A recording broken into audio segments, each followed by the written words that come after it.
Ok, enregistrement lancé. Donc, ce que je vous propose, tu peux pas mettre ta caméra, alors pas de souci. Quand vous avez fini de manger, si vous voulez les mettre, n'hésitez pas. Donc, ce que je vous propose, c'est qu'on va attaquer. S'il y a des retardataires qui veulent venir en live, ils nous rejoindront. Les autres, ils nous regarderont en replay.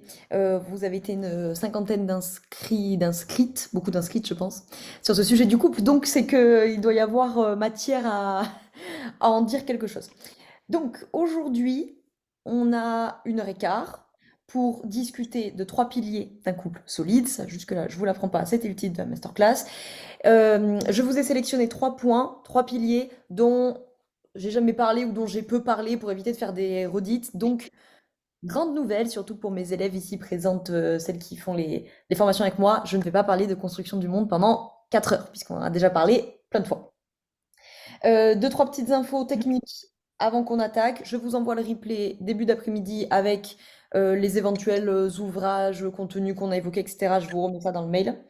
Deuxièmement, pour celles qui ne sont pas inscrites à la newsletter, quand vous recevez le mail du replay, vous ne recevez que ce mail-là, puisque évidemment je ne vous ai pas inscrite à la newsletter sans votre accord. Donc si vous voulez après être au courant des actus, recevoir l'article que j'envoie toutes les 2 semaines, je vous mettrai le lien pour vous inscrire à la newsletter si vous le voulez. Et je vous mets de suite dans le chat les liens dont vous pouvez avoir besoin. On en reparlera à la fin si nécessaire, mais comme ça, vous avez tout. Le lien vers le coaching, je vous l'ai mis. Le lien vers l'appel découverte, je vous l'ai mis. Éventuellement, s'il y en a qui sont plutôt des professionnels de l'accompagnement, je vais vous le demander après. Je vous mets dans le chat le lien vers la liste d'attente du programme relationnel qui redémarre en décembre.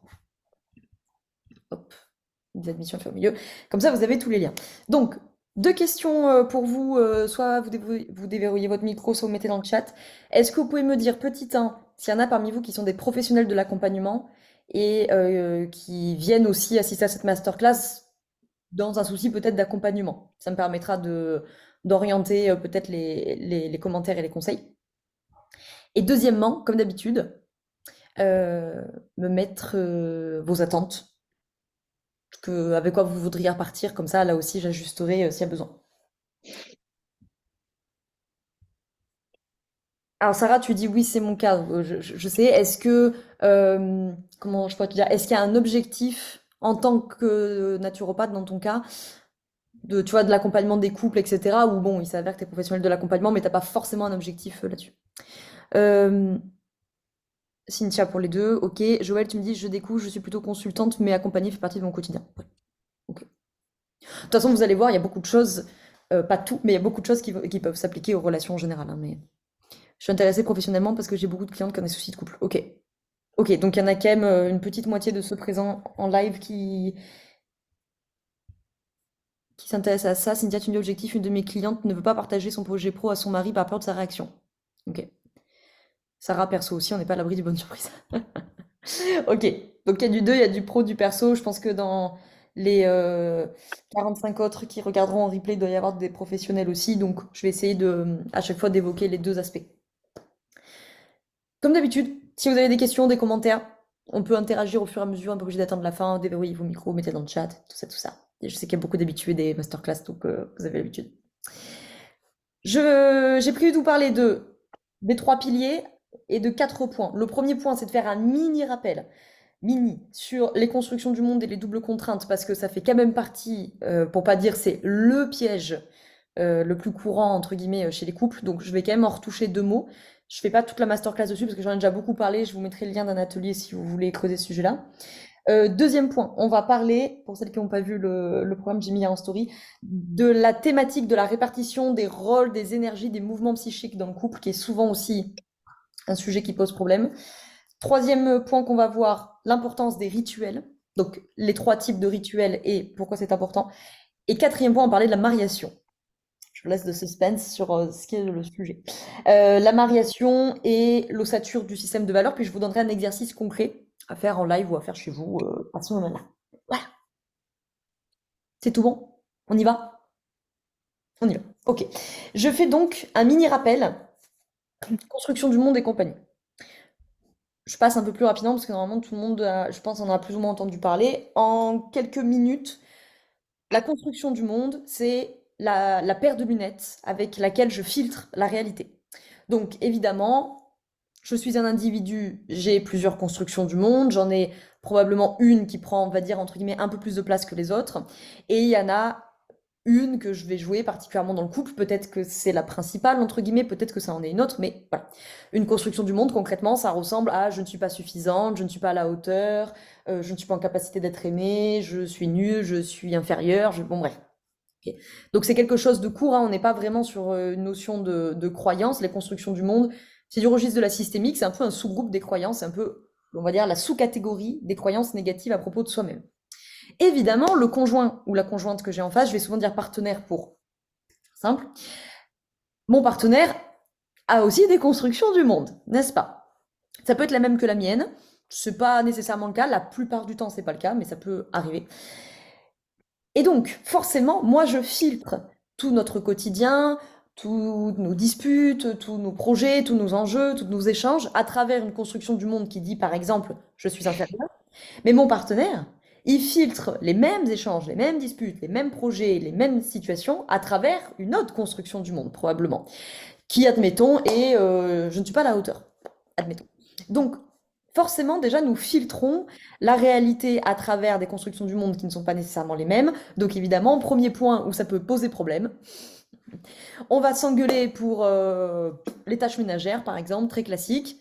Sauf qu'en fait, on ne lit pas la problématique de faire la vaisselle avec la même paire de lunettes. Donc nécessairement, on n'y met pas la même importance, on n'y met pas les mêmes enjeux, et donc on n'apporte pas les mêmes réponses. Et donc ça peut expliquer des fois quand vous avez des couples où il y en a un qui va dire mais c'est pas du tout ça le problème. Ben, c'est pas le problème parce que c'est pas ta paire de lunettes, mais ton partenaire en face, il filtre avec une autre paire de lunettes qui lui donne une autre interprétation. Et donc évidemment, on peut avoir des couacs à cet endroit-là. Et on peut rentrer dans le grand piège des couples, qui est la double contrainte. Alors là, pour le coup, Non. il y a un micro qui doit être ouvert quelque part, je vais fermer. Qu'est-ce que je disais, moi? La double contrainte en systémique, c'est le fait justement que les constructions du monde vont un peu se valider. Ce que je veux dire par là, c'est les critères d'une double contrainte, ça se produit dans une relation affective forte. Forcément les couples, mais évidemment pas que les couples. Ça peut être avec vos enfants, ça peut être avec vos parents, ça peut être avec votre meilleur ami, ça peut être avec votre associé, s'il y en a parmi vous qui sont entrepreneurs associés par exemple. Mais voilà, il n'y a pas de double contrainte avec le voisin que vous voyez 3 fois par an. Par contre, dans des relations affectives fortes, comme dans le couple, vous pouvez avoir des doubles contraintes. Et la double contrainte, elle porte très bien son nom. C'est que chacun des deux va émettre 2 messages contradictoires qui placent forcément l'autre dans l'incapacité totale de satisfaire le premier.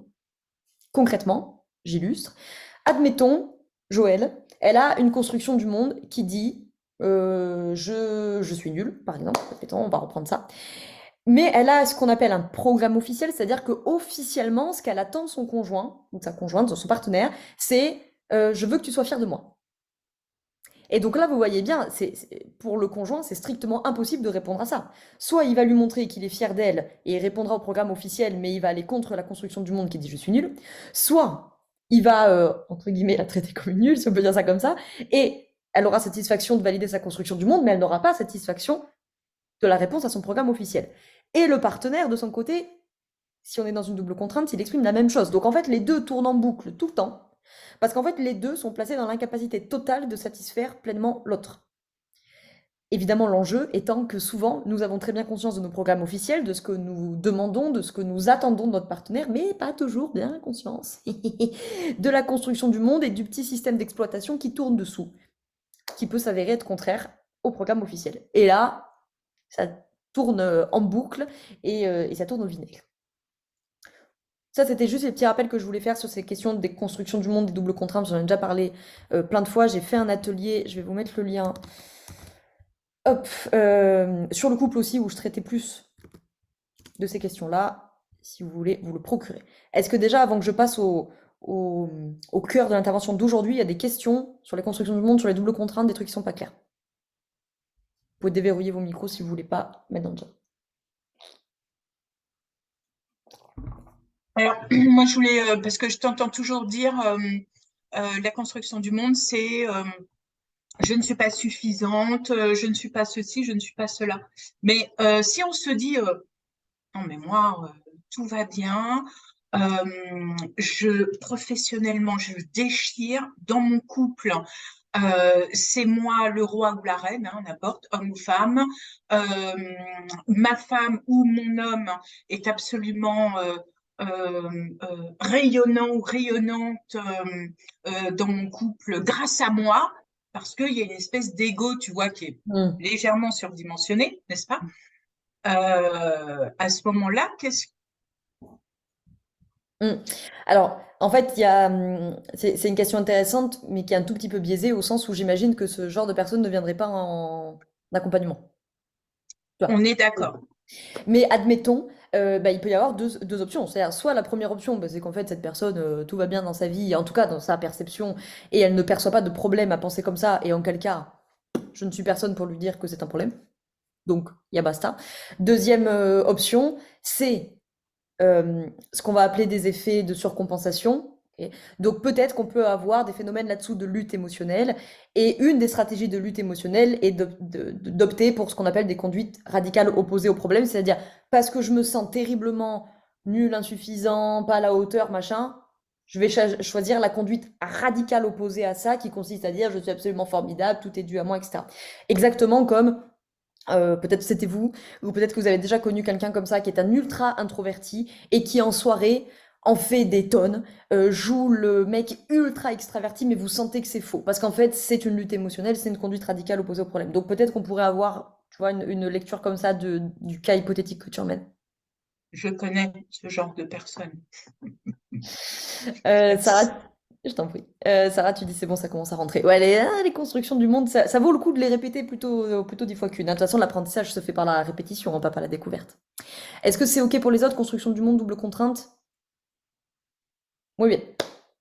Donc, deuxième sujet que je voulais aborder, la question de la répartition des rôles, des énergies, des mouvements psychiques. En fait, je viens parler d'une seule réalité, mais qu'on peut éclairer avec différents prismes et avec différents vocabulaires. C'est-à-dire qu'on parle de la répartition des rôles, par exemple, du parent et de l'enfant dans le couple, si je mets un vocabulaire du transactionnel dessus, que je parle de la répartition des énergies et que je mette le vocabulaire du yin et du yang, ou peu importe le vocabulaire que vous voulez mettre dessus, que je parle de la répartition de mouvements psychiques, de désir versus intimité. Bon, grosso modo, je vais parler de la même réalité, des mêmes faits, de la même concrétisation, qui est, dans le couple, très souvent, il y a une répartition selon les sujets, etc. Le problème vient à partir du moment où la répartition, elle est un peu systématique. C'est-à-dire, c'est toujours le même qui est dans le rôle du parent, toujours le même qui est dans le rôle de l'enfant. C'est toujours le même qui est dans le rôle, entre guillemets, du yang, et toujours celui qui a la place du yin, etc., etc., peu importe le vocabulaire que vous voulez mettre dessus. Et forcément, à un moment donné, ça va commencer à poser problème, parce que celui qui est tout le temps dans une énergie yin va être tout le temps dans une énergie qui a tous ses bons côtés aussi, hein, bien sûr, hein, de créativité, d'intuition, d'émotion, etc., mais qui peut emmener tous les mauvais côtés, entre guillemets, d'une forme de passivité, d'une forme de déresponsabilisation, d'une forme d'attente. Celui qui est toujours en yang va apporter tous les bons côtés, c'est-à-dire qu'il va être moteur, il va être proactif, il va décider, mais il y a un moment généralement, il va envoyer la note de je suis fatigué, c'est moi qui décide de tout, t'es mou, etc. Et en fait, le fait qu'on ait une répartition systématique, toujours le même en parent, toujours le même en yang, toujours le même en enfant, toujours le même en yin, peu importe le vocabulaire, encore une fois, que vous voulez mettre dessus, forcément, on va avoir un problème d'endettement de la relation. Parce que forcément, il y en a un qui est plutôt côté parent, côté yang, qui est toujours le proactif, qui va finir par envoyer la facture en disant je suis fatigué, si je ne suis pas là, il se passe rien. C'est moi qui décide de tout, t'es mou, blablabla. Et celui qui est du côté de l'enfant ou du côté du yin va aussi envoyer la facture un jour en disant j'en ai marre d'être materné, j'en ai marre d'être critiqué, je ne fais jamais assez bien, rien ne suffit jamais, blablabla. Blablabla. Donc dans le couple, ce qu'on cherche, c'est pas qu'évidemment on ait un fonctionnement maximal avec les deux au même niveau partout, tout le temps. C'est pas possible. L'idée, c'est plutôt de viser un fonctionnement optimal de comment on va entre guillemets se répartir les sujets. Peut-être que sur le sujet de l'argent, de la gestion des finances, c'est moi qui suis vraiment dans la posture proactive et de gestion, mais peut-être que je sais pas moi, les tâches ménagères, par exemple, c'est mon partenaire qui en a la charge. Vous voyez.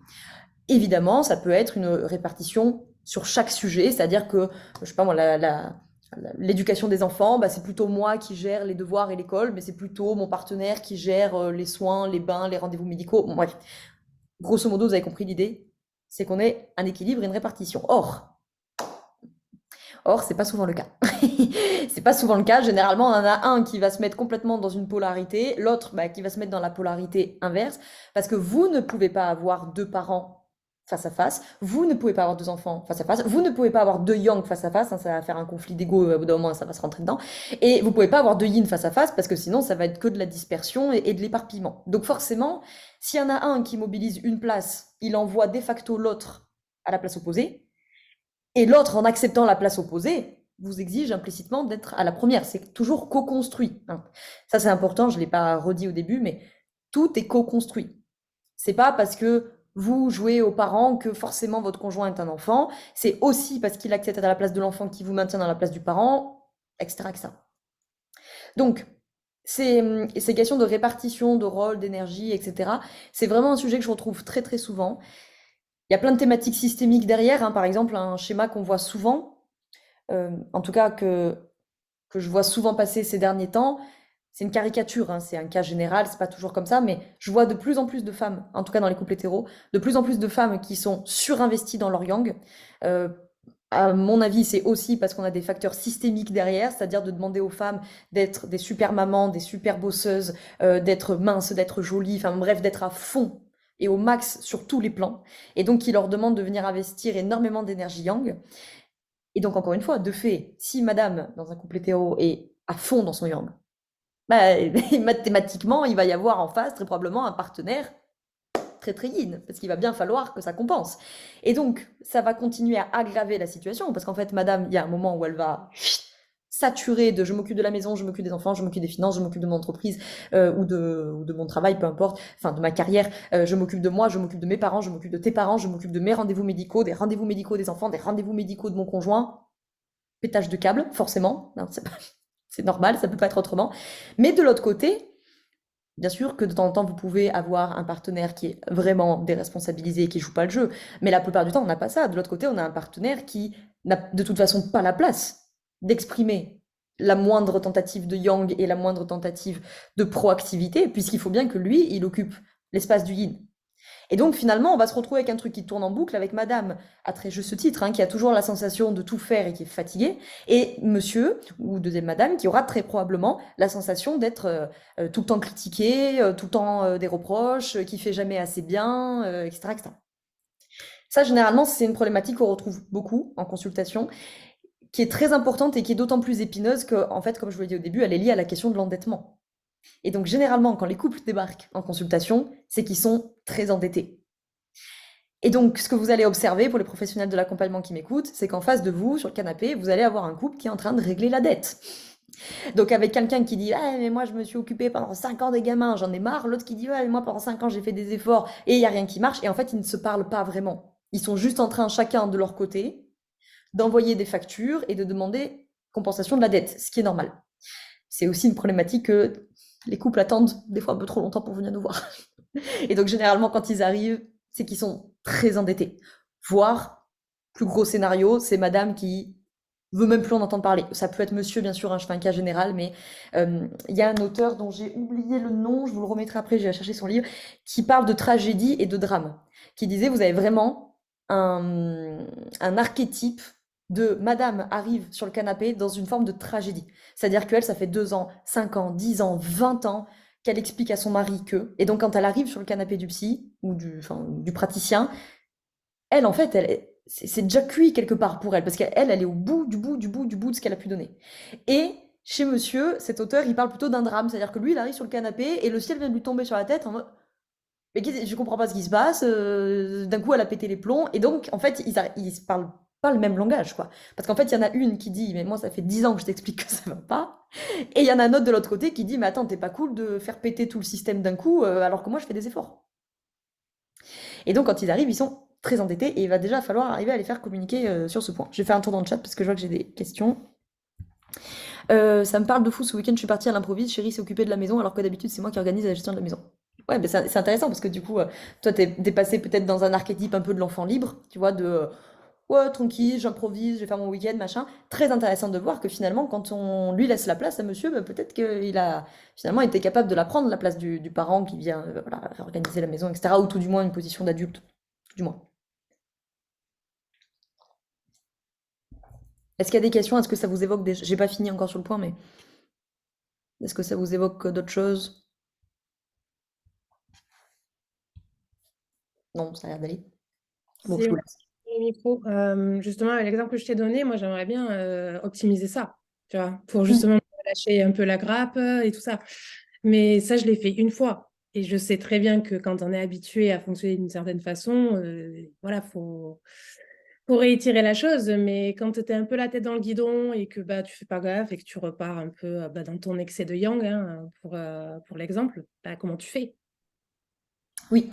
Alors, c'est une très bonne question parce que en fait, ça vient évoquer plusieurs choses. La première, c'est que en plus, il y a beaucoup d'entrepreneurs ici, vous le savez, on a souvent cette croyance un peu enquiquinante que l'énergie, que la volonté, ça serait une ressource inépuisable et qu'on pourrait user de volonté tout le temps, tout le temps, tout le temps. C'est pas la réalité. Et beaucoup d'entrepreneurs ici le savent, ou si parmi vous il y a des sportifs, ou bref, des secteurs de vie qui vous demandent de mobiliser beaucoup de volonté, les jeunes parents par exemple, ben, vous savez très bien que ce stock n'est pas du tout inépuisable. Et que dès que je vais commencer à avoir de moins en moins d'énergie, de moins en moins de ressources, et donc de moins en moins de volonté, je vais retomber dans mon fonctionnement par défaut. Okay.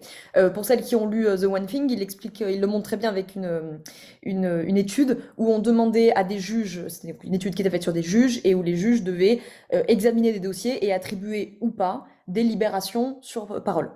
Et en fait, ce qu'on constate, c'est que plus ils approchent de la pause déjeuner, pardon, donc plus ils sont fatigués, ils ont faim, ils en ont marre, moins ils accordent des libérations sur parole. Tout simplement pourquoi? Parce que le paramétrage par défaut d'un juge, c'est de refuser évidemment une demande de libération dans le doute en fait.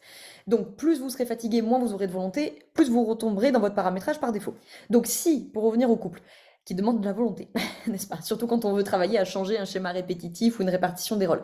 Si ton paramétrage par défaut, entre guillemets, c'est plutôt le yang, bah effectivement, dès qu'on va être fatigué, dès qu'on va manquer de volonté, on va retomber dans le paramétrage. Et si tu investis beaucoup ton yang, il va se retrouver à investir son yin. Et encore une fois, c'est co-construit, hein, parce que c'est aussi parce qu'il veut bien aller dans le yin que du coup, il exige implicitement de toi que tu retournes dans ton paramétrage de yang. Donc déjà, le premier truc que j'ai à dire, c'est que il y a quand même un travail à faire sur la question de l'énergie, de la volonté. C'est vrai que c'est une thématique qu'on voit souvent chez les couples, où il y a cette idée qu'on pourrait, voire qu'on devrait, parler des problèmes de couple tout le temps et à chaque fois qu'ils se présentent. Peut-être que des fois, c'est pas le meilleur moment. Peut-être que des fois, il vaut mieux reporter la discussion, plutôt que d'avoir la discussion à 1h du matin, ça fait 2 heures que vous engueulez, ça fait 2 heures que vous pleurez, vous êtes fatigué, ou d'avoir la discussion à 8 heures du matin quand bébé s'est réveillé 5 fois dans la nuit. Est-ce que vraiment c'est les moments où vous avez les meilleures ressources cognitives, émotionnelles et énergétiques pour discuter? Peut-être pas. Donc des fois, ça vaut mieux de déléguer, de reporter la discussion. Si c'est des couples qui sont accompagnés en thérapie, en accompagnement au sens large, ben, des fois, ça vaut le coup de se dire, on a un espace justement pour parler de ces problématiques-là. Est-ce qu'on n'a pas intérêt peut-être, la séance est dans 3 jours, ok, on s'est dit, on a juste fait des constats, on met sur pause et on en parlera en séance parce que justement, on a ces séances, on a ces espaces pour en parler et on a un médiateur au milieu qui est là pour nous aider à réfléchir, etc. Donc ça, déjà, c'est le premier point que je voulais évoquer. Après, le deuxième point, ça va être de se dire, généralement, l'erreur qu'on fait, l'erreur qu'on fait, c'est que je suis dans mon couple et je veux d'abord être compris avant de comprendre l'autre.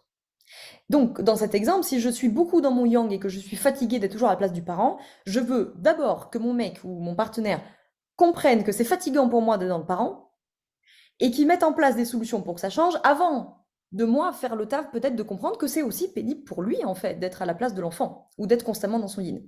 C'est une erreur qu'on fait et on peut tous être coupables de ça, même professionnels de l'accompagnement. Alors pourtant c'est notre métier, mais évidemment on n'est pas pro de l'accompagnement dans son couple, hein, c'est pas le lieu, c'est pas l'endroit, mais c'est cette erreur qu'on peut faire de comprends-moi d'abord et moi éventuellement je te comprendrai ensuite. Mais ça marche pas comme ça dans la vie. Si je veux qu'il me comprenne, mon partenaire, il faut d'abord que moi j'ai fait le pas vers lui, bah, de comprendre ce qui se passe pour lui et que peut-être en fait il y trouve pas tant d'avantages que ça lui aussi à cette position. Ou en tout cas, s'il y trouve des avantages, il ne doit pas y trouver que des avantages non plus. Donc, peut-être que si j'ai cette thématique d'être toujours dans mon yang, avant de tout de suite projeter sur l'autre que c'est toi qui es dans ton yin, c'est toi qui es dans la position de l'enfant, c'est toi qui es déresponsabilisé, c'est toi qui es pas actif, c'est toi qui plane à 8000, c'est toi qui je sais pas quoi selon les reproches qu'on peut faire à ce genre de position, mais peut-être de se dire comment est-ce que moi, je vais prendre la responsabilité de venir investir mes espaces de yin, par exemple, si c'est un vocabulaire qui vous parle, voilà, ou d'un vocabulaire de l'analyse transactionnelle. Comment est-ce que moi, je vais prendre la responsabilité de m'aménager des espaces pour être dans mon enfant libre, pas tant dans les archétypes de l'enfant soumis ou de l'enfant rebelle, mais de l'enfant libre, parce que c'est l'espace dont j'ai besoin pour ma créativité, dont j'ai besoin pour de la spontanéité, dont j'ai besoin pour l'intuition. C'est aussi, nota bene, l'espace dont vous avez besoin pour la sexualité. C'est le seul espace du couple où on veut les deux à la même place, hein. Les deux à l'enfant libre. C'est-à-dire que c'est pas un espace du couple où on veut un parent. C'est l'espace du couple où on veut que les deux soient dans un archétype de partage, de désinhibition, de spontanéité, d'échange, de créativité, etc. Donc, si moi, je prends jamais la responsabilité au quotidien d'investir ces espaces d'enfants libres, je peux décemment pas demander à mon partenaire de me les aménager et de me les octroyer. En revanche, si décemment et honnêtement, intellectuellement parlant, je fais tout ce que je peux pour m'aménager des espaces d'enfants libres et travailler du coup à mon énergie yin, et que ces espaces ne sont pas permis par le partenaire parce qu'il occupe tout l'espace de l'enfant et qui du coup ne me permet pas d'y aller, alors là effectivement ça va valoir le coup de lui dire écoute mon coco, on a un petit problème de répartition parce que j'aimerais bien moi aussi, je dis n'importe quoi, mais prendre une heure pour aller me faire masser, or c'est pas possible parce que faut que je aille récupérer les enfants à l'école ou je ne sais quoi, vous voyez. Mais là, tout l'enjeu, bon après là c'est du cas par cas, mais c'est est-ce que véritablement il ne me laisse pas l'espace de le faire, ou est-ce que c'est un peu co-construit et qui me laisse pas l'espace de le faire parce que je ne lui laisse jamais la possibilité d'exprimer un autre archétype que celui de l'enfant. Bon, ça après c'est du cas particulier, mais bon. Ça répond à ta question? Ouais.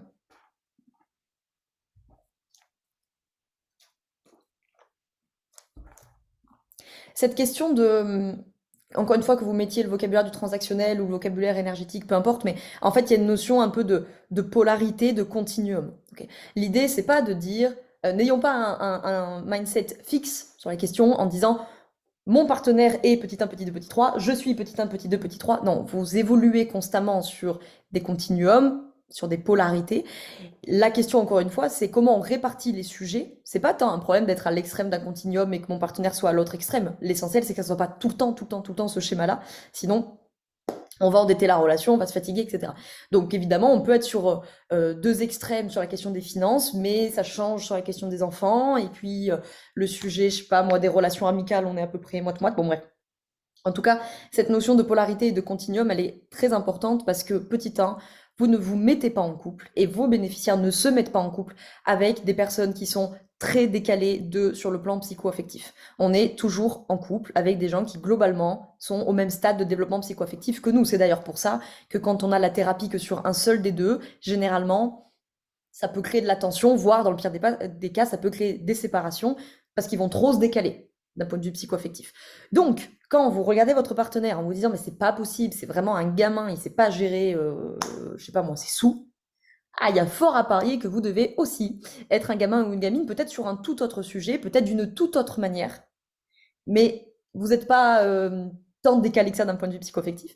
Deuxièmement, parce que, pour celles qui connaissent ma petite métaphore du magasin, là, on se met en couple pour la vitrine de ce magasin, pour les valeurs qu'on partage, pour le métier qu'on fait, pour le lieu où on s'est rencontrés, pour les amis qu'on avait en commun. Bon, voilà, ça c'est un peu le cadre externe. Mais on est aussi en couple pour le cadre interne, qui des fois est un peu plus inconscient, des cartons, entre guillemets, qu'on a dans cette arrière-boutique. Et donc, très probablement, vous avez les mêmes cartons. Je vois même pas vraiment comment ça pourrait être le cas autrement. Et donc, si vous avez les mêmes cartons, ça veut dire que vous êtes sur les mêmes continuums. Peut-être que vous n'avez pas l'impression parce qu'ils sont opposés, mais si par exemple dans votre famille, quand vous étiez enfant, vous étiez la famille qui s'engueulait tout le temps, et vous dites ah bah, ça n'a rien à voir, ah bah, ça n'a rien à voir parce que moi dans mon partenaire, mais dans sa famille, il s'engueulait jamais. Mais c'est la même chose, c'est juste faire du même à l'envers. C'est le même continuum qui s'exprime sur deux polarités et deux extrêmes de la même thématique qui est expression de la colère en fait. Okay. Donc, du coup, cette notion de polarité, de continuum, vous voyez ça comme vous voulez, mais elle est très importante parce qu'elle permet aussi d'en faire des problèmes en couple et pas des problèmes de couple. C'est pas toi qui est moins bien ou toi qui est nul ou toi qui sais pas faire parce que t'exprimes pas ta colère. C'est pas moi qui suis mieux ou qui sais mieux faire parce que j'exprime ma colère. C'est en fait, on est tous les deux sur le même sujet. Juste moi, j'ai un peu plus de facilité sur cette partie-là, toi, tu as un peu plus de facilité sur l'autre extrême. Ok. Mais finalement, on est tous les deux sur le même continuum. Donc autant qu'on fasse équipe, tous les deux, et qu'on fasse admettons, de la problématique à la gestion de la colère un problème en couple, plutôt que d'en faire un problème de couple où finalement on va se séparer et puis sur notre continuum, on va mettre le problème au milieu, puis chacun le regarde de son côté du continuum. Et tant que vous faites ça, par définition, ça va tourner en bourrique, parce que par définition, vous avez tous les deux raison. C'est juste que lui, il voit cette partie-là du problème et que vous voyez cette partie-là du problème. Donc en fait, vous avez tous les deux raison, au sens en tout cas, vous avez tous les deux vos raisons. Mais du coup, les discussions n'avancent pas. Dernière chose, après je prends vos questions, vos remarques, etc. Dernière chose que je voulais dire là-dessus, c'est que vous avez aussi cette question des polarités et de l'équilibre sur la question du désir sexuel notamment, et la question de l'intimité. C'est souvent une thématique que les couples peuvent emmener, c'est-à-dire, alors généralement le cas classique, c'est oui, mais alors au début, bah, on n'avait pas beaucoup d'intimité parce qu'on venait de se rencontrer, mais du coup on avait une sexualité incroyable. Et puis avec les années, bah, on est devenu très proches, très intimes, très attachés, mais du coup la sexualité a diminué. Ben, il y a aussi cette question-là, c'est qu'en fait vous avez un continuum où le désir naît du manque. L'intimité, elle naît de la complicité. Donc de toute façon, vous n'aurez pas les deux en même temps, au même moment. Ou alors de manière assez ponctuelle, mais pas de manière chronique, entre guillemets. Donc en fait, il est question, encore une fois, plutôt d'un continuum et de polarité, de comment on peut se déplacer sur ce continuum sans que ça génère ni des menaces, ni des reproches, ni un stress trop important, ce qui va être le cas par exemple dans les cas de dépendance affective. Mais comment on peut se déplacer dans des situations des fois où on se manque un peu, où on se languit un peu et où on fait peut-être naître plus de désir parce qu'on fait naître aussi plus de mystère, entre guillemets, et d'inconnu et se déplacer vers une partie du continuum qui est plutôt peut-être du quotidien, entre guillemets, c'est-à-dire comment on crée de l'intimité, comment on crée de la complicité, comment on crée de la sécurité. Mais par définition, si le désir naît du manque, il s'entend assez mal avec la sécurité, par définition. Donc évidemment, l'idée n'étant pas de dire, bon, ben, on fait que du désir et que de l'insécurité, ou on fait que de la sécurité, pas de désir. On va essayer de ne pas penser ça de manière binaire, mais comment on peut plutôt se déplacer entre ces deux polarités, entre ces deux extrêmes du continuum, pour trouver un truc qui est harmonieux, qui est équilibré. Et encore une fois, équilibré, on est d'accord, hein. Équilibré, c'est un état perpétuel de contrebalancement et de rectification. Il ne s'agit pas de se dire on va trouver une espèce de solution miracle où on dit que ça, c'est notre point d'équilibre, on n'en bouge plus. C'est ah, ben là, on a été un peu plus dans le manque, alors c'est cool, on s'est désiré, mais ah, peut-être je suis pas très sécure, et puis revenir un petit peu de l'autre côté, ah tiens, en ce moment on est plus complice, on est plus proche, mais du coup, bon, peut-être que ça manque un petit peu de piment pour moi, et voilà, c'est un état perpétuel de chercher de l'équilibre, des fois on s'en éloigne beaucoup, des fois on s'en éloigne qu'un tout petit peu, mais il faut, je crois pas être dans la recherche utopique d'un espèce de point hypothétique d'équilibre qui serait acquis, défini, et qui ne bougerait plus jamais. Question, contestation, remarque sur ce point-là.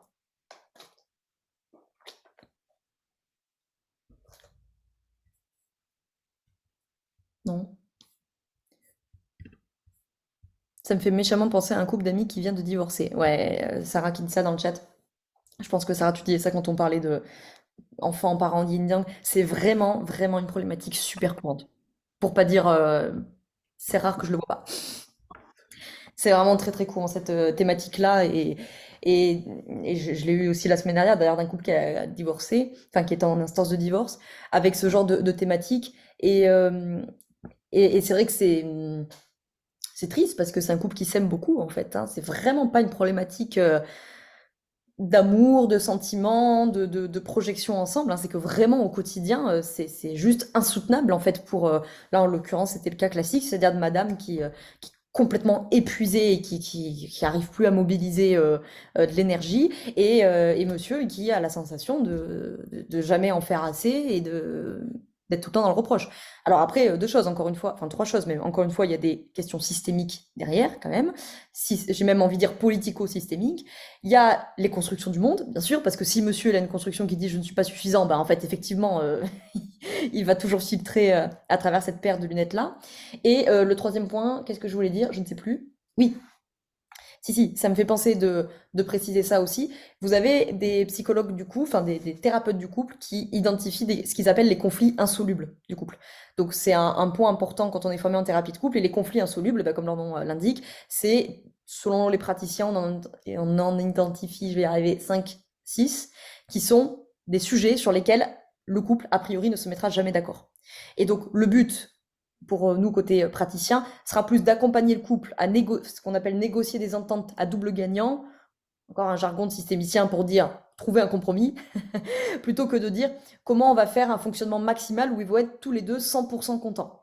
Il y a probablement des sujets où ils n'arriveront pas à se mettre 100% d'accord tous les deux. Et c'est ok, en fait, c'est pas grave. La question, c'est de dire comment on trouve une issue qui convienne aux deux.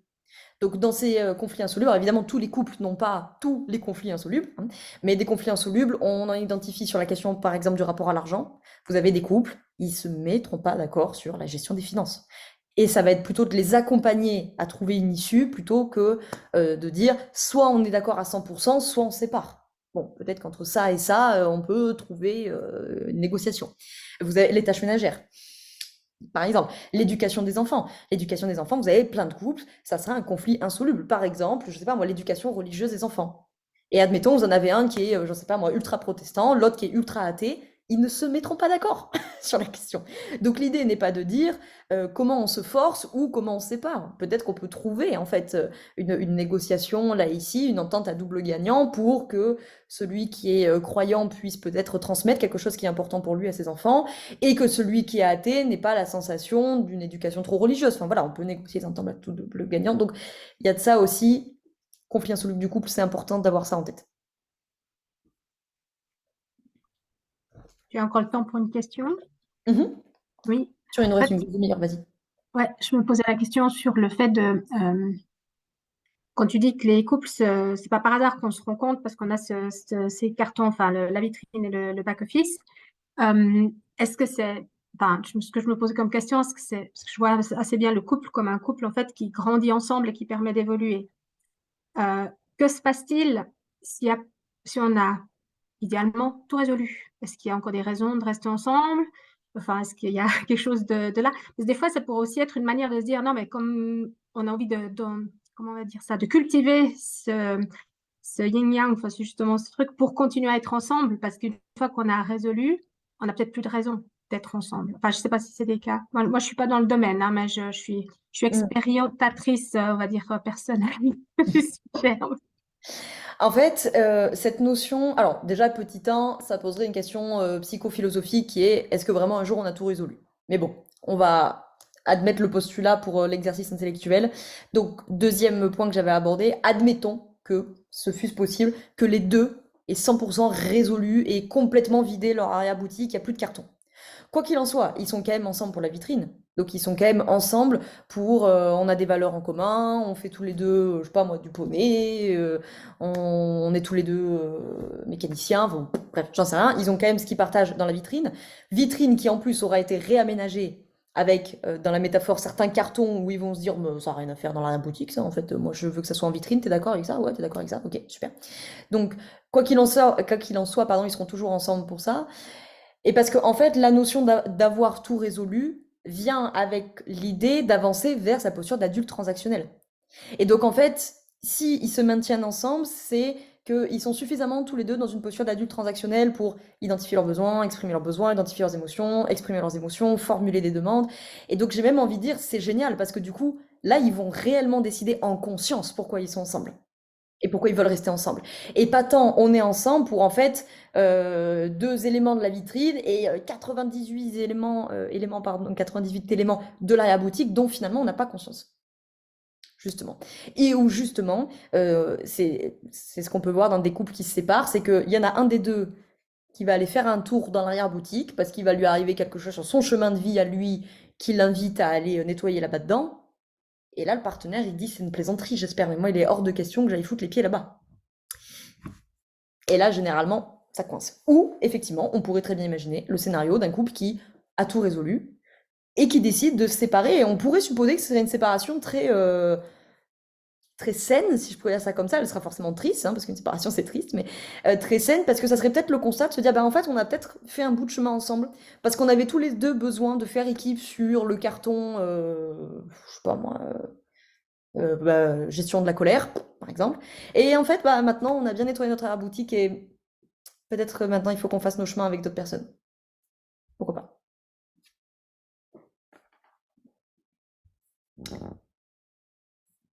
Est-ce qu'il y a d'autres questions, remarques sur le sujet? Alors, j'attaque mon deuxième pilier, que j'ai le temps de vous parler de tout, qui est la question de l'importance des rituels. Alors, je bois un coup parce que je suis en train de me dessécher.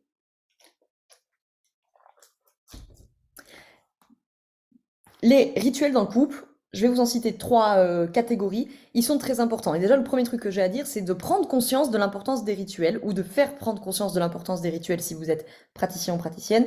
Parce que généralement, quand on aborde le sujet des rituels, il peut y avoir un truc pour le couple un peu de oh là là, ça va être chiant, ça va être sec, entre guillemets, c'est pas marrant, ça va tuer le désir, ça va. Bon, bref, voilà, il y a une notion un peu boring avec la question des rituels. L'idée, c'est de leur amener plutôt une autre lecture, de changer un petit peu de prisme sur cette notion des rituels et de leur dire, ok, en quoi ça va vous aider, en fait, d'avoir des rituels? L'idée d'avoir des rituels, c'est l'idée aussi de créer une espèce de familiarité dans le quotidien. C'est-à-dire que ce couple, finalement, parce qu'on a beau dire, oui, oui, non, mais on se connaît, je connais l'autre, bien sûr que non. Vous connaissez jamais 100% l'autre. Et heureusement, parce que si vous connaissiez 100% l'autre, vous êtes sûr de tuer le désir dans le couple. Parce que ce qui crée aussi du désir, c'est l'inconnu, c'est une part de mystère, c'est une part de tiens, je continue à apprendre à découvrir. Donc fort heureusement, vous ne connaissez pas 100% de votre conjoint. Déjà, sous-entendu, est-ce que vous connaissez 100% de vous-même? C'est déjà pas sûr. Donc, déjà. Donc, le fait de créer des rituels va créer de la familiarité dans le quotidien. Ça va du coup aussi réduire le stress.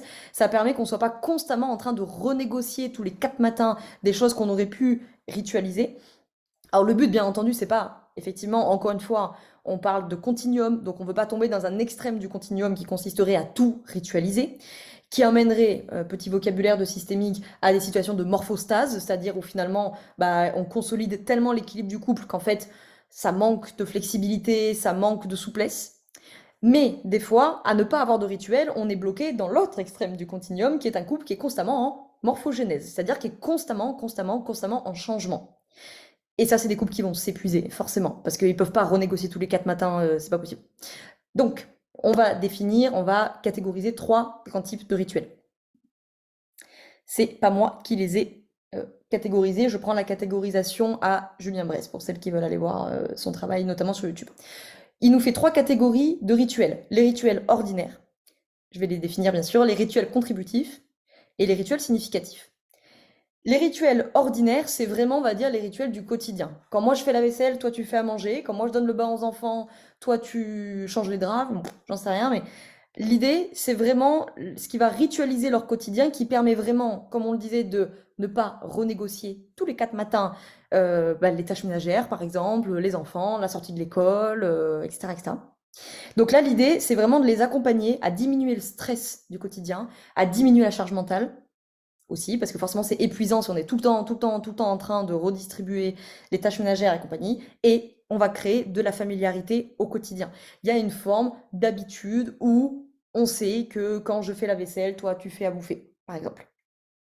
Ça, généralement, les couples qui manquent de rituels ordinaires, pour les professionnels de l'accompagnement qui m'écoutent, vous allez les recevoir sur le canapé ou en visio, et c'est les couples qui sont en morphogénèse constante. Donc c'est des couples fatigués. Et alors eux, généralement, ils sont d'autant plus frustrés que c'est pas des problèmes entre guillemets de fond qu'ils ont, c'est-à-dire que c'est pas des problèmes de valeur, c'est pas des problèmes d'amour, c'est pas des problèmes relationnels, c'est pas des problèmes religieux, c'est des problèmes du quotidien, et quelque part ils sont frustrés parce qu'ils disent mais c'est pas possible qu'on s'aime autant et qu'on soit tellement raccord sur les grands sujets, mais qu'on n'est pas foutu de se mettre d'accord sur la répartition de la vaisselle ou des lessives. En fait, ils manquent de rituels ordinaires et donc ils sont fatigués, ils sont en morphogénèse constante, ils sont en changement constant, et généralement il y en a un des deux qui va trinquer. Forcément, parce qu'il y en a un des deux qui va prendre le lead ou qui estime devoir prendre le lead sur le quotidien. Et là, rebelote au point qu'on évoquait plus tôt, répartition d'un qui est toujours en parent, de l'autre qui est toujours en enfant, d'un qui est toujours en yang, de l'autre qui est toujours en yin. Et au mieux, ils vont se fatiguer, au pire, ils viendront vous voir avec un système ultra endetté. C'est qui est quand même dommage, parce que c'est pas des problèmes vraiment de fond sur leurs forces, sur leurs valeurs, sur leur vision du couple et de la vie, c'est un problème du quotidien où ils ont accumulé une tonne et une tonne d'endettement. Problème vite résolu avec des rituels ordinaires, ça serait dommage de s'en priver. Ça va pour celui-là. Ensuite, on va avoir la catégorie des rituels contributifs. Alors, les rituels contributifs, c'est tous les rituels qui consistent à préparer des moments pour le couple. par exemple, le rituel, je dis n'importe quoi, hein, le rituel, c'est que tous les jeudis, monsieur anticipe la garde des enfants ce week-end pour que ce week-end, on aille au restaurant. Tous les mois de mai, c'est madame qui s'occupe de programmer les vacances de septembre. Vous voyez, c'est ça les rituels contributifs, c'est qu'il y a une répartition, il y a une ritualisation où on sait que c'est madame qui s'occupe des vacances, mais c'est monsieur qui s'occupe de la garde des enfants pour les restaurants du vendredi soir. Vous voyez ce que je veux dire? C'est les rituels de tous les mardis soirs, c'est soirée pizza, par exemple. Tous les jeudis soirs, c'est l'apéro avec les copains. Mais c'est pas juste de dire que tous les jeudis, c'est l'apéro avec les copains. C'est que les rituels contributifs, c'est que tous les jeudis, c'est l'apéro avec les copains parce que partenaire 1, il a la charge de faire les courses et que partenaire 2 a la charge des invitations ou du ménage. Vous voyez? Et donc, là aussi, il y a quelque chose qui n'est pas à renégocier constamment. En fait, on sait que jeudi, c'est la soirée avec les copains et chacun sait ce qu'il a à faire et donc on n'est pas obligé de renégocier, on n'est pas obligé d'en reparler, on n'est pas obligé de se réengueuler pour la 58e fois du 58e apéro. Ah, comme d'habitude, hein, l'idée c'est d'avoir une souplesse. C'est pas de se dire, jeudi on a tous les deux la gastro, mais il faut absolument qu'on fasse l'apéro entre copains parce que c'est un rituel contributif, donc il faut absolument faire l'apéro. Non, trouve un équilibre. Ça va pour celui-là. La même chose, hein, vous allez avoir la problématique, généralement, c'est d'ailleurs, il y a de plus en plus de professionnels qui parlent de charge affective. Et ça correspond un peu à cette notion-là, où on voit de plus en plus cette notion de charge affective. Charge affective, d'un point de vue systémique, moi je le traduirais par manque de rituel contributif.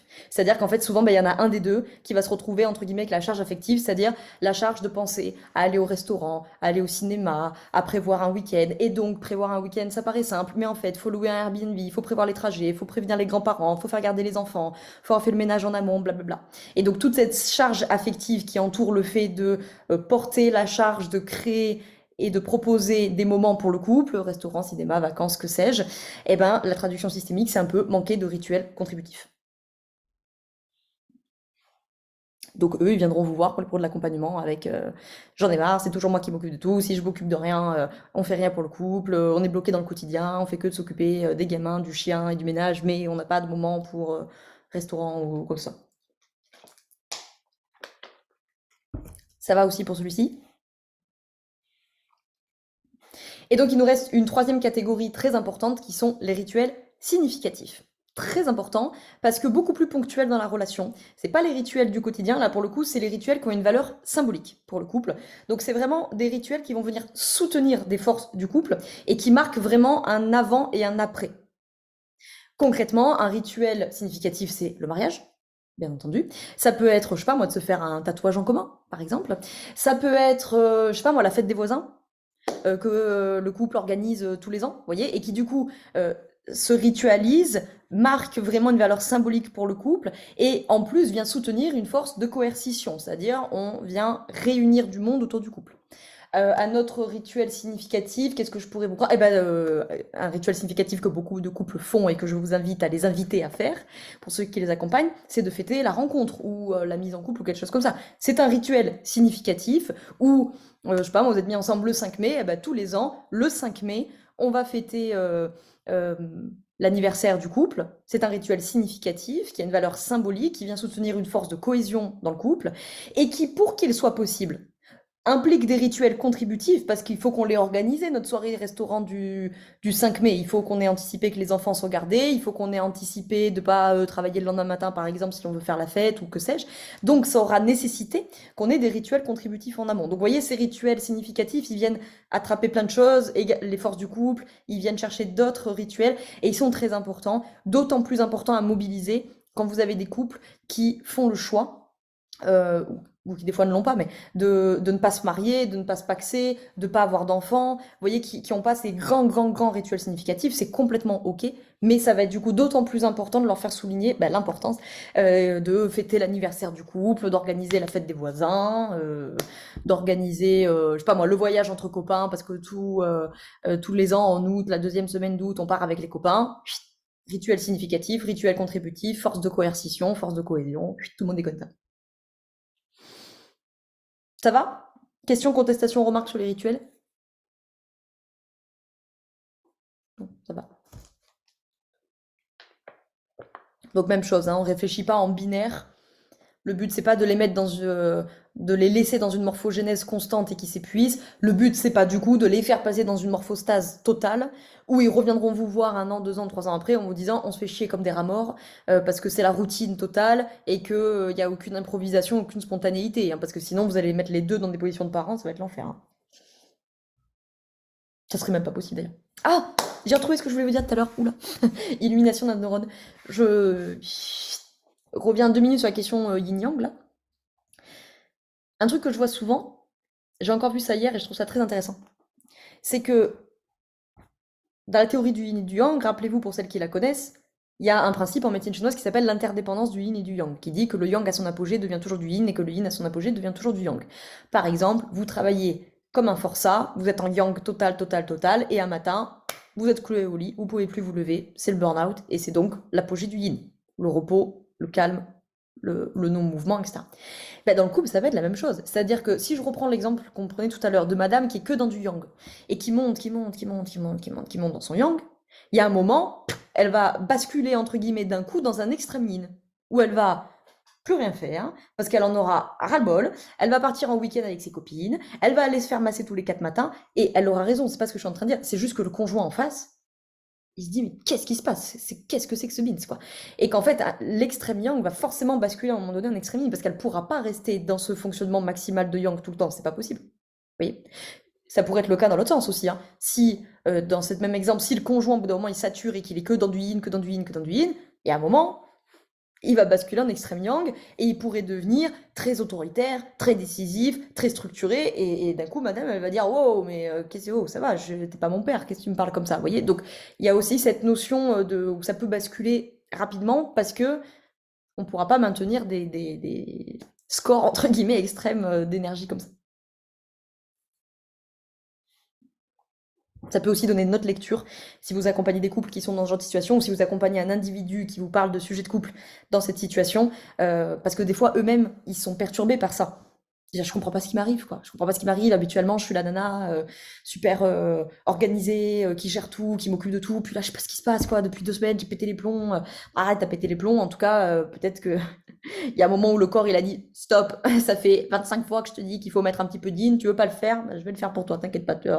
Hop, va te coucher. Comme avec le burn-out d'ailleurs.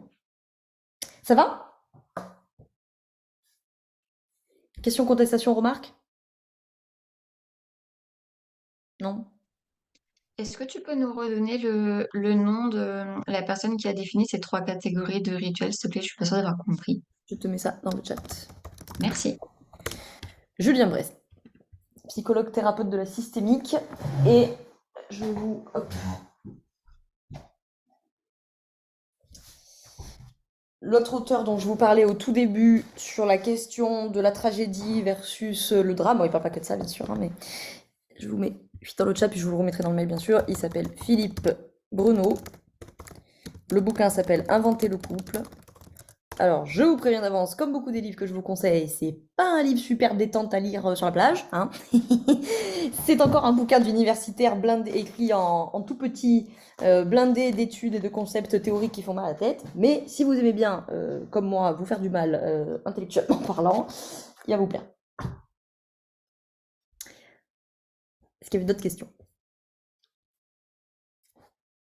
Non. Alicia, Bérénice, Laure, dont je vois pas les têtes, ça va?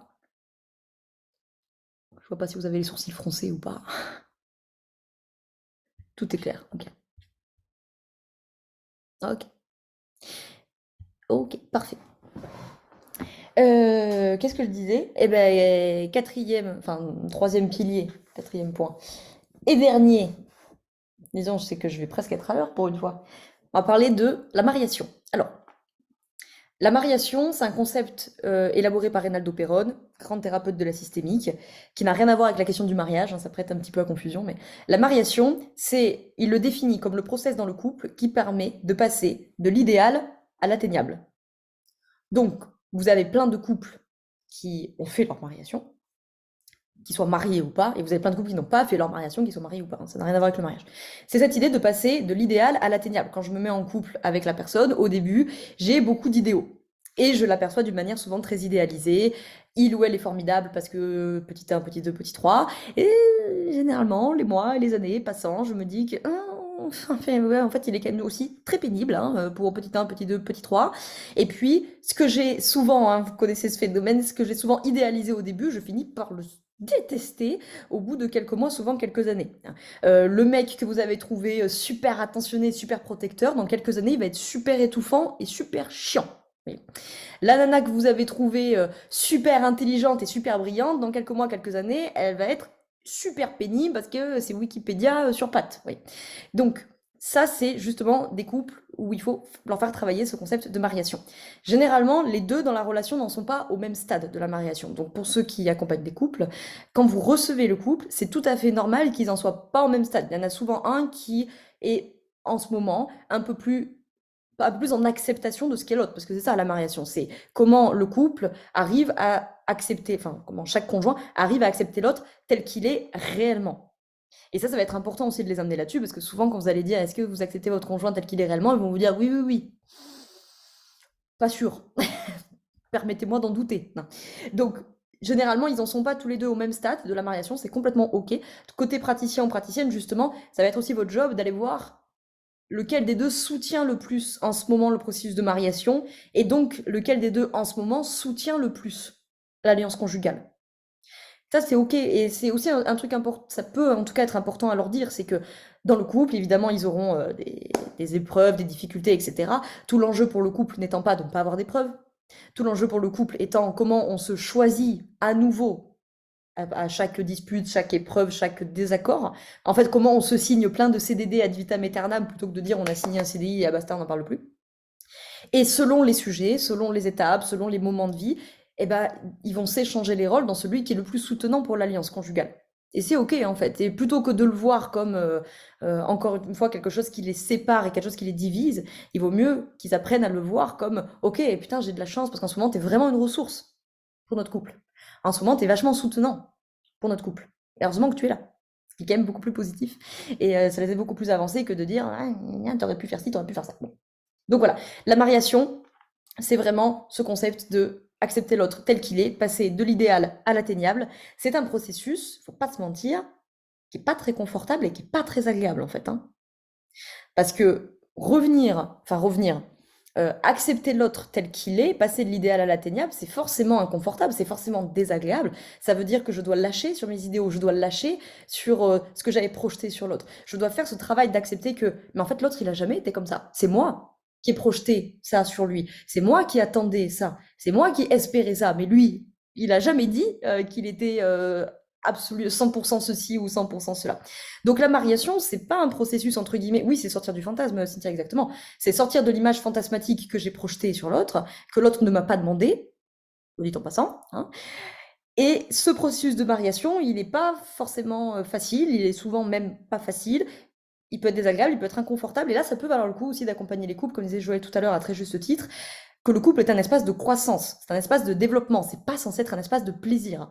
Et vous avez plein de couples, alors je dis pas qu'il n'y a pas de plaisir dans le couple, hein, c'est pas ce que je dis, mais par contre le couple n'est pas un unique générateur de plaisir et de confort. Et à partir du moment où les couples que vous recevez sont dans cette idée que le couple, et notre société alimente vachement ça, hein, dans cette idée que le couple n'est qu'un générateur de plaisir, un générateur de bonheur, du coup, forcément, tout est très compliqué, parce que la moindre dispute, c'est compliqué, la moindre période où ils vont être un peu plus éloignés l'un de l'autre, ça va être compliqué, et la mariation va être très compliquée, parce que passer de l'idéal à l'atteignable, et donc, concrètement, passer de l'idéal à, bah ouais, c'est vrai qu'en fait, mon mari, ma femme, n'est pas absolument formidable, n'est pas que des qualités, n'est peut-être pas si intelligent que ce que je le pensais, n'est peut-être pas si protecteur que ce que je le pensais, n'est peut-être pas, bon bref, vous avez compris l'idée, bah, c'est pas un processus facile. Mais si je le vois comme une étape, comme un processus de croissance, on avance à deux, on grandit à deux, c'est peut-être pas confortable, mais on avance. Par contre, si à chaque fois que je dois revenir sur un idéal, je me dis, bah en fait peut-être c'est pas la bonne personne pour moi. En fait c'est pas la bonne personne, parce que la bonne personne, elle serait forcément petit 1, petit 2, petit 3, petit 4. Ça va être compliqué pour le couple. Et ça peut être très compliqué pour le conjoint en face, si lui est peut-être un peu plus avancé dans la mariation, parce qu'il peut avoir la sensation aussi de... Écoute, qu'est-ce qu'il faudrait que je sois finalement pour que tu sois content ou contente? Donc ça, c'est un point très important qui peut bien sûr venir questionner chez le couple en question l'ossature de leur système de valeurs.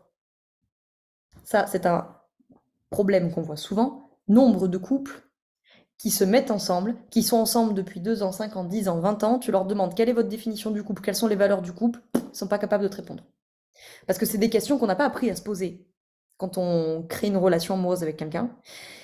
Or, leur système de valeurs, c'est-à-dire le système de valeurs conjoint 1, le système de valeurs conjoint 2 et le troisième système de valeurs, parce qu'on a 3 entités là-dedans, conjoint 1, conjoint 2, couple.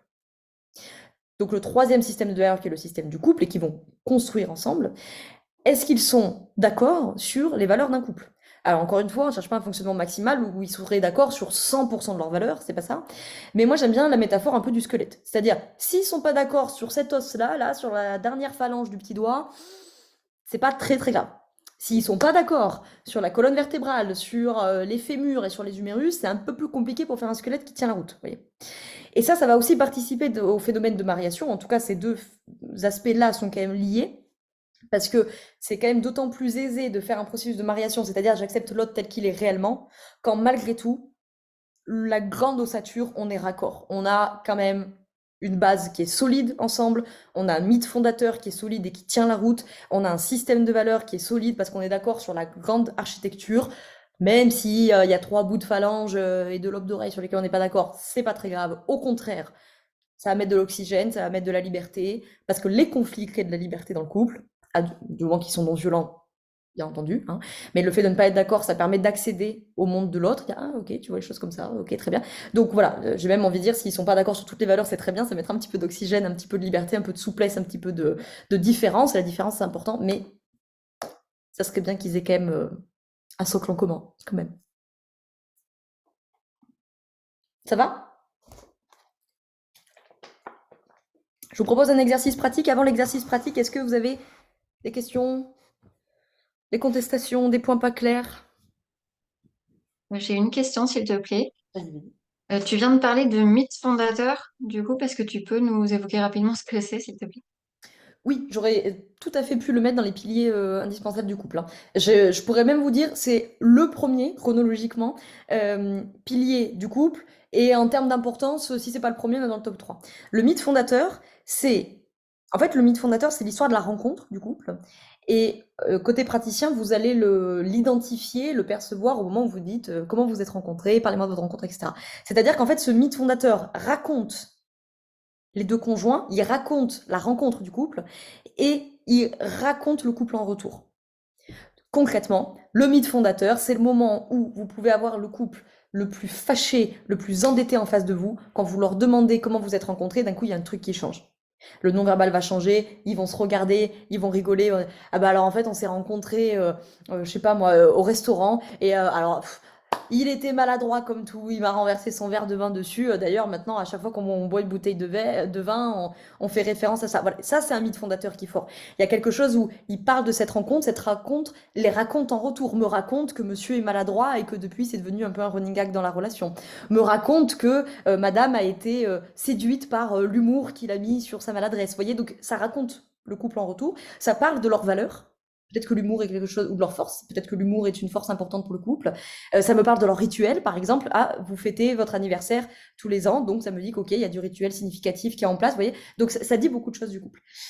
Quand vous avez un couple en face de vous qui vous dit, bah écoutez, on s'est rencontrés à tel endroit, à telle heure, où ça devient très factuel, un peu sec, entre guillemets, un peu froid. Moi, j'aime pas trop, hein, côté praticienne, ça veut pas dire que c'est foutu, c'est pas ça, mais c'est quand même le mythe fondateur, il est très important. Et quand le couple n'arrive plus vraiment à se réunir autour de ça, il va falloir les réunir autour de ça à tout prix, en fait. Donc évidemment, côté praticien, praticienne, soyez d'autant plus vigilants, en l'occurrence, on est entre femmes, mariage forcé. Pas de mythe fondateur, par définition. Okay. Relations arrangées, etc. Encore une fois, ça veut pas dire que ces couples vont pas marcher, c'est pas ça, hein, mais c'est que déjà, au niveau du mythe fondateur, ben, on a quelque chose qui est quand même assez lésé, quoi. Ça va? On fait l'exercice? Non, Cynthia, une question.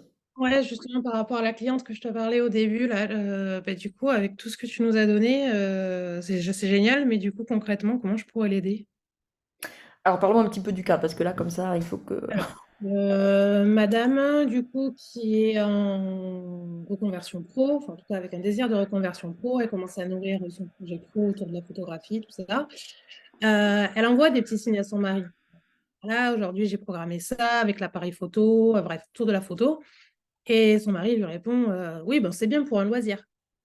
Et elle n'ose pas dire en fait que c'est pas qu'un loisir, que c'est pas qu'une passion, que ça va devenir une partie intégrante en tout cas Mm. du boulot, mais elle essaye de l'approcher autrement parce qu'elle a vu qu'elle a peur de sa réaction, elle lui dit pas. Elle lui explique, ouais, t'imagines si un jour on change de boulot, comment tu vois les choses, etc. Et elle lui dit, ben, tant que tu ramènes le fric, moi ça me va, quoi. Donc du coup, elle a peur de lui en parler par rapport au fait que son mari est très... Mm. D'abord le fric, après on verra l'épanouissement pro, quoi, en gros. Mm. Bah, en fait, il y aurait beaucoup de choses à dire sur ce cas, hein. En fait, tu peux l'éclairer de plein de manières. Déjà, il y a une problématique, par exemple, du système de valeurs. C'est-à-dire qu'en fait, j'entends que pour lui, la sécurité matérielle semble très importante, là où elle met, en tout cas actuellement, en priorité l'épanouissement professionnel. Donc, en fait, même chose, ils se parlent sur le même niveau, mais en fait, ils parlent pas de la même chose. Donc, du coup, premier point. Deuxième point, il y a, est-ce que madame, puisqu'en l'occurrence, c'est elle qui consulte, hein, mais est-ce que madame a fait le travail parce que c'est la même chose qu'on disait tout à l'heure. Elle veut que son mari la comprenne. Est-ce qu'elle a fait le travail de comprendre aussi que peut-être son mari est inquiet de la situation financière, peut-être que lui, s'il est très sécurité, très carré, très cadré, très cadrant, peut-être que lui a la sensation de porter beaucoup de choses, peut-être qu'il a la sensation que la stabilité familiale repose sur lui, peut-être qu'il a la sensation que payer les études des enfants, ça repose sur lui, et donc peut-être que elle, quand elle lui dit, bah, je veux monter un nouveau projet, lui, il se dit, c'est une plaisanterie, en fait, je suis fatiguée, moi, de m'occuper de tout et de devoir tout porter, en fait, je suis pas un pilier, je suis pas un cadre. Donc, est-ce qu'il y a eu un travail de comprendre d'abord chez lui pourquoi ça susciterait une réaction comme ça chez lui? Système de valeurs, répartition des énergies, des mouvements, gna, gna, gna, des places dans le couple. Peut-être qu'il y a de l'endettement, là je connais pas évidemment leur relation, mais peut-être qu'il y a un système d'endettement aussi, peut-être que je dis n'importe quoi, mais que en fait lui ça fait 15 ans qu'il fait beaucoup d'efforts pour que madame avance son projet et que du coup là il a saturation de en vrai j'ai déjà tout donné, j'ai déjà fait tout ce que j'ai pu, maintenant c'est à toi de prendre le relais, peut-être qu'il peut y avoir de ça. J'entends une notion d'anticipation, en fait je ne lui en ai pas parlé et si je ne lui en parle pas, c'est parce que j'anticipe qu'il va mal réagir. Alors j'imagine que de son point de vue à elle, ça lui a pas pété un matin, donc elle doit avoir un argumentaire pour justifier qu'elle craint sa réaction. Au Justement, demeurant, c'est ça qu'elle m'a répondu, j'ai pas envie de me justifier auprès de mon mari et de mes filles. d'accord. Il y a Alors, la famille aussi qui est en jeu derrière parce que du coup, elle se dit aussi, ben, en montant mon projet pro, je peux montrer aussi à mes filles, donc la valeur de la famille au taquet haute, qu'on peut être une maman disponible pour ses enfants et aussi vivre d'un projet pro plus épanouissant. donc allez voir du côté des constructions du monde, quand même. Parce que si elle n'a pas vraiment de fait passé pour justifier que son mari réagirait comme ça m'évoque deux choses. Soit effectivement il y a une construction du monde qui dit euh, je ne sais pas prendre de bonnes décisions, par exemple, et donc elle anticipe le fait qu'elle va se prendre le retour de bâton, entre guillemets. Autre chose, qu'est-ce que je voulais dire avec ça? Construction du monde et... Bon, c'est pas grave, ça va me revient. Je parlais de la justification, justement, je t'ai coupé à ce moment-là pour te... Bon, c'est pas grave, ça va revenir, mais en tout cas, il y a encore un point que je voulais évoquer. Il y a la question des jeux psychologiques. Mm. Ah oui, c'est ça que je voulais dire. bosser là-dessus, ouais. Parce que peut-être aussi qu'elle anticipe, parce qu'elle a une construction du monde qui dit je vais pas prendre des bonnes décisions, par exemple, ou peut-être qu'elle anticipe parce qu'il y a déjà une répartition des rôles où son mari est souvent dans une position du parent normatif, voire de manière inadaptée dans une position de persécuteur, et donc elle anticipe le fait qu'il va rentrer dans la critique, il va rentrer dans le reproche. Sauf qu'en fait, en faisant ça, elle se met déjà à une position victimaire qui prend pas la responsabilité de l'adulte d'aller lui parler. Donc nécessairement, en fait, elle met un pion en position de victime en lui attribuant un rôle de persécuteur, et donc viens appeler chez toi un sauveur, hein. Mon mari va être un persécuteur, je suis une victime, sauve-moi de la situation. Ce qui fait que c'est quand même assez alambiqué son affaire, parce que du coup, avec toi, elle joue ce rôle-là, enfin ce jeu-là. Dans le quotidien, elle vient se mettre du coup dans une position de sauveur, en disant c'est à moi de le materner, de le protéger, de ne pas le vexer, de ne pas le fâcher. Donc elle anticipe des besoins et des demandes qu'il n'a pas formulées, donc elle est stricto ensuite dans une position de sauveur, et donc l'envoie de facto à une position victimaire, lui, parce qu'elle redoute que si elle lui en parlait, il serait lui en persécuteur et elle en victime. Je pense qu'il faut travailler sur une posture d'adulte transactionnel quand même là, hein, vraiment. On y est, Je on pense y est, que la faire travailler sur l'identification, déjà peut-être qu'elle n'est pas très au clair là-dessus, hein, l'identification de ses besoins. C'est-à-dire si elle craint le retour de son mari, pourquoi? De quoi elle a besoin? Est-ce qu'elle a besoin d'une reconnaissance de son projet? Est-ce qu'elle a besoin d'une validation? Très probable, hein, position victimaire, elle doit chercher une validation ou une approbation. Elle a dit qu'elle voudrait du soutien, mais traduction, ouais, Je veux validation. qu'on s'occupe de moi, quoi. Ok. Donc plutôt une position de victimaire. Donc tu vois, moi déjà, je la ferais bien travailler là-dessus, parce que ça, c'est des besoins qui ont été lésés enfant. Et donc ça, quoi qu'il en soit, son mari ne pourra pas y répondre. De toute façon. Donc ça, il faut qu'elle avance avec elle-même. Après, elle peut avoir des besoins auxquels son mari peut contribuer. Je sais pas moi, un besoin de performance et donc j'ai besoin de performer dans mon travail et donc j'ai besoin d'avoir, je dis n'importe quoi, mais tous mes mercredis matin pour travailler sur la boîte et donc on pourrait garder les enfants autrement. Hein, il pourrait y avoir de ça. Plus elle va avancer vers son adulte transactionnel de lui formuler des demandes et des besoins parce que là en fait son mari lui il est au courant de rien. Alors forcément il fait des réponses à la con en disant oui bah, c'est un bon passe-temps. Bah oui mais en même temps si tu lui as pas exprimé que c'était pas un passe-temps, bon. C'est ça, c'est qu'en fait, elle en a conscience, tu vois, parce qu'elle me l'a dit, elle m'a dit, je voudrais le soutien de mon mari, mais comment je peux avoir du soutien sans lui communiquer que je veux du soutien. Oui, Et- bon, alors, au moins elle en a conscience. Peut-être ce qui peut l'aider aussi, c'est de l'outiller à, s'il venait lui, si elle fait une demande à un adulte et que lui met une pièce en persécuteur, en bourreau, comment je réagis, comment l'adulte répond à une position de persécuteur. Pour ne pas qu'elle tombe dans le piège, et ça tu pourrais l'anticiper avec elle, de l'outiller pour ne pas que, si la situation se passe comme ça, et ben elle mette son pion en victime, et on est reparti en avant Guingamp, on change pas une équipe qui perd, on fait un 45e tour, tu vois. Ok, bah écoute, je vais avoir de la matière là. Super, merci. De rien. Est-ce qu'il y avait d'autres questions? Non. Alors, petit exercice pratique, entre guillemets, pour vous faire cheminer vous, que vous pourrez partager à vos conjoints, conjointes, si vous le souhaitez, s'ils le souhaitent, surtout. Voilà. Euh, papier crayon, ou sur votre ordinateur, peu importe, en fait, il me faut 2 colonnes, tout simplement.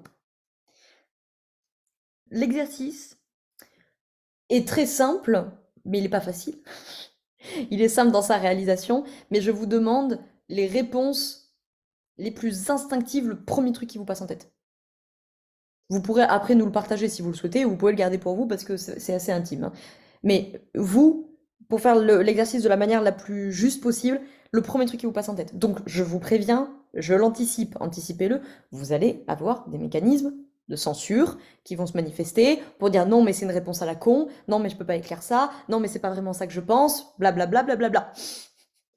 Donc soyez au maximum cohérente de bon, si je suis honnête avec moi, la première réponse qui m'est venue, c'était pas celle-ci. Quitte, si vous le souhaitez, à vous mettre une petite marque distinctive en disant tiens, cette question, elle a généré de la censure. Colonne de gauche, il y aura 3 phrases à compléter. Enfin, dans les 2 colonnes, il y aura 3 phrases à compléter. La colonne de gauche, elle va concerner, vous pouvez mettre le mot amour. Et dans la colonne de droite, vous pouvez mettre le mot sexualité. On va attaquer avec la colonne de gauche. Donne 3 phrases, vous complétez la fin de manière la plus instinctive possible. La première phrase à compléter, c'est quand je suis amoureuse, je me sens blablabla. Premier truc qui vous vient en tête.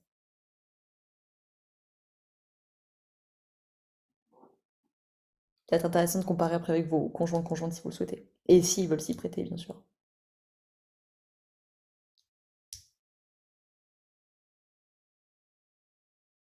Je répète, quand je suis amoureuse, je me sens blablabla. Deuxième phrase, c'est tout bon? Deuxième phrase à compléter, quand je suis aimée, je me sens blablabla.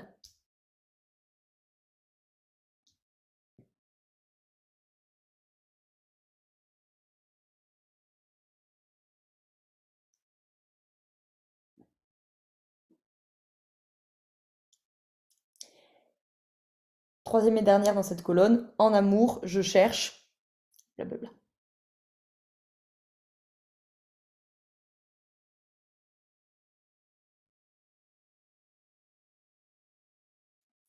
Une bonne idée déjà instinctivement de ce que l'inconscient projette sur les attentes, sur le système de croyance qui est lié à l'amour, aux sentiments amoureux, et dans quelle mesure vous avez construit, aussi en lien avec le système d'attachement, je dis notamment ça pour Bérénice qui est dans la formation relationnelle, comme ça tu feras des liens avec notre module de la théorie de l'attachement, comment votre sentiment amoureux, vous l'avez appris la plupart du temps avec vos parents, puisque ça a été le modèle du couple, parce que ça a été en tout cas, s'ils ont été les donneurs de soins, entre guillemets, principaux, c'est avec eux que vous avez appris c'est quoi une relation, c'est quoi l'attachement, c'est quoi la confiance, c'est quoi la sécurité, c'est quoi... Vous voyez. Donc évidemment, ce n'est pas que ça, mais c'est très influencé par ça. Donc c'est intéressant cet exercice parce que ça vous permet de projeter sur comment ça s'est tricoté dans votre tête, ce que vous cherchez dans le sentiment amoureux et les besoins qui y sont liés. La colonne de droite, même idée, même exercice. Quand je pense au sexe, je pense...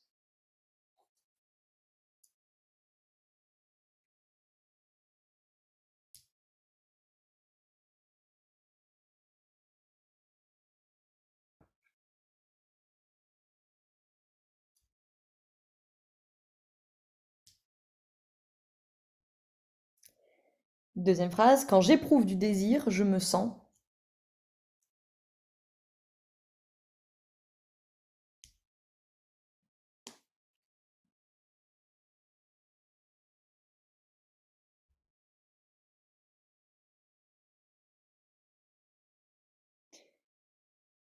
Troisième phrase, quand je suis désirée, je me sens... blablabla.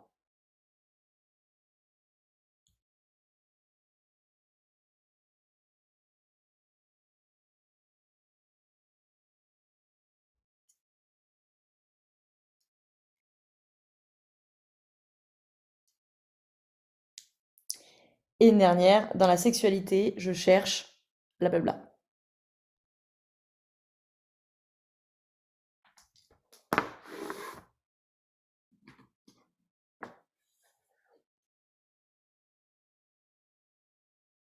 S'il y en a qui souhaitent partager, vous pouvez mettre dans le chat. Si vous voulez pas partager, je comprendrai très bien que vous ne vouliez pas. Si vous voulez un retour, vous pouvez mettre dans le chat.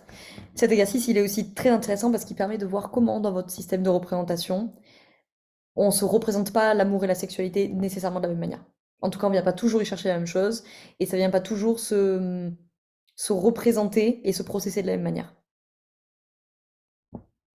D'ailleurs, souvent, ça ne se processe pas de la même manière. Donc, vous voyez, si vous avez déjà 2 systèmes de représentation, votre conjoint, il a 2 systèmes de représentation, ça fait 4 systèmes de représentation. Déjà. Donc, ça fait plein d'endroits sur lesquels on peut ne pas se comprendre.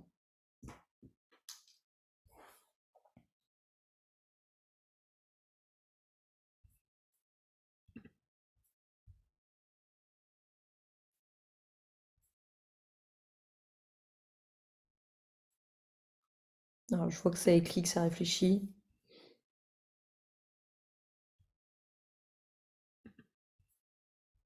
Vous pouvez aussi déverrouiller vos micros, hein, si vous voulez. Ou si l'exercice vous a généré des questions, bien sûr.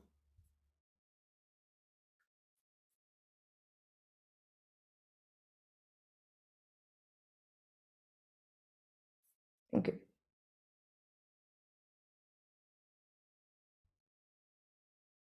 Oui, je pensais vous dire, vous pouvez m'écrire en privé aussi, hein, mais... Sur la question, quand je suis aimée, j'ai eu l'impression que rien ne me venait.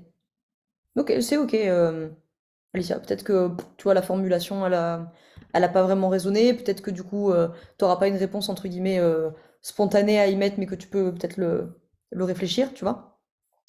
Et,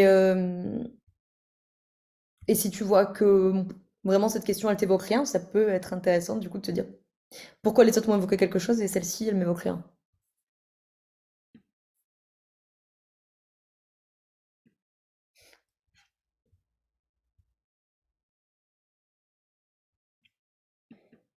Ok.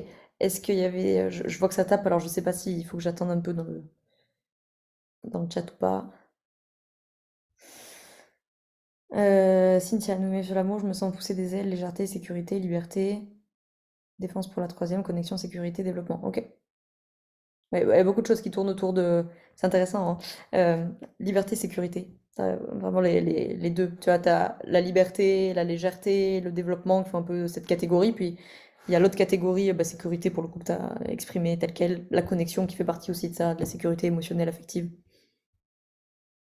Donc c'est intéressant de... Souvent on a tendance à les opposer tous les deux, mais là encore une fois, plutôt que de les voir en opposition, de se dire comment je peux me promener, entre guillemets, entre ces deux pôles et le partager avec mon partenaire si je veux. Anne, en amour, tu as mis épanoui. Très bien, c'est un bon mot. Non, non, j'ai toujours ce réflexe de taper sur Enter et tu vois, et Oui, oui, voilà. non, mais j'ai compris qu'il y avait la suite qui arrivait. Déjà, je me suis dit, pour un premier mot, c'est chouette. Déjà.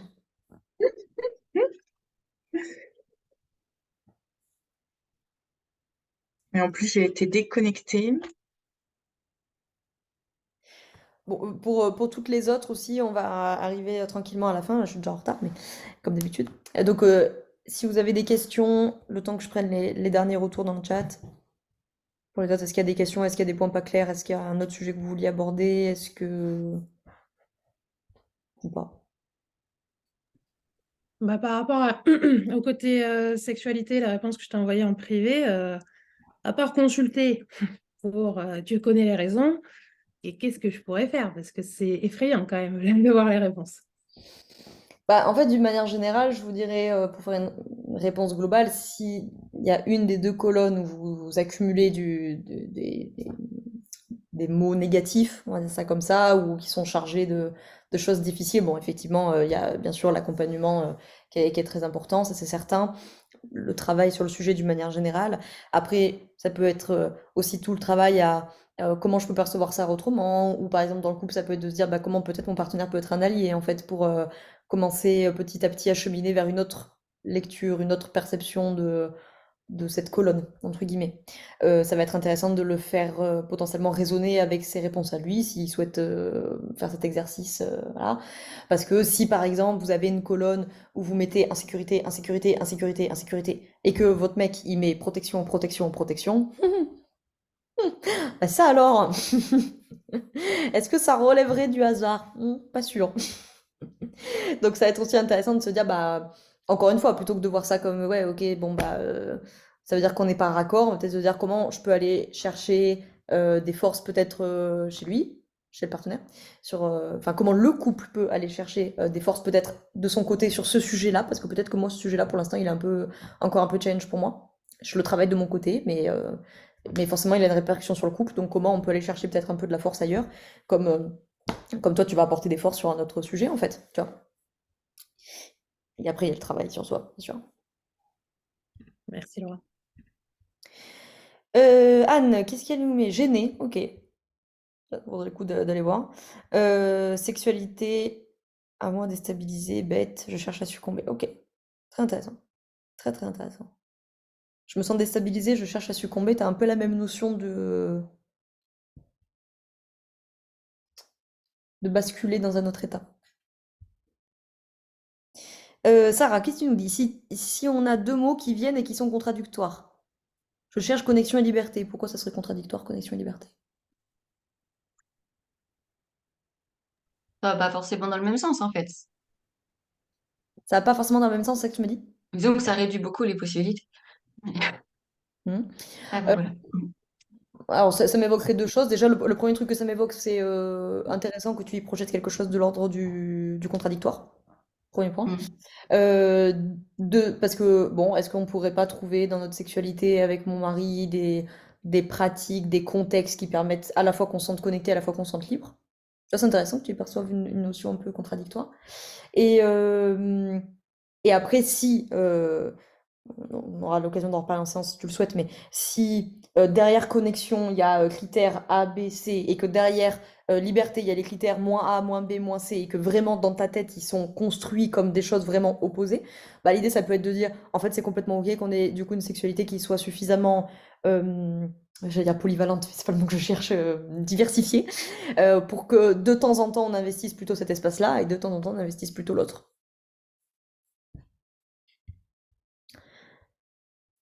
Même question que Sarah. Bon, alors du coup, au passage, est-ce que j'ai répondu à Sarah et Alicia? Du coup, parce que je viens de voir Alicia en même temps. Et d'une manière générale, si vous percevez des contradictions entre la colonne gauche et la colonne droite, complètement normal. Comme je vous disais, ça montre que on processe pas du tout la même chose sur la question amoureuse et sur la question de la sexualité. Alors des fois c'est raccord, des fois ça l'est pas, des fois c'est même complètement contraire. Ça arrive souvent, hein, que dans l'amour, on cherche la complicité, la sécurité, l'attachement, la stabilité, et que dans la sexualité, ou l'inverse, hein, et que dans la sexualité, vous cherchiez la liberté, la transgression, l'interdit, etc. C'est super cool. Ça vous permet que vous avez deux espaces de la relation où vous pouvez exploiter, explorer et incarner deux extrêmes de continuum, deux énergies, deux polarités, etc. Très intéressant, notamment si votre conjoint, peut-être c'est l'inverse. Parce que si par exemple vous êtes, allez, je reprends mon cas d'étude de tout à l'heure, la femme, on prenait ce cas hypothétique, très triangle, qui s'occupe de tout, qui a saturation. Et admettons, vous la recevez en cabinet et puis elle vous dit que dans la sexualité, elle aime les pratiques de soumission. Vous pourriez vous dire, c'est quand même bizarre.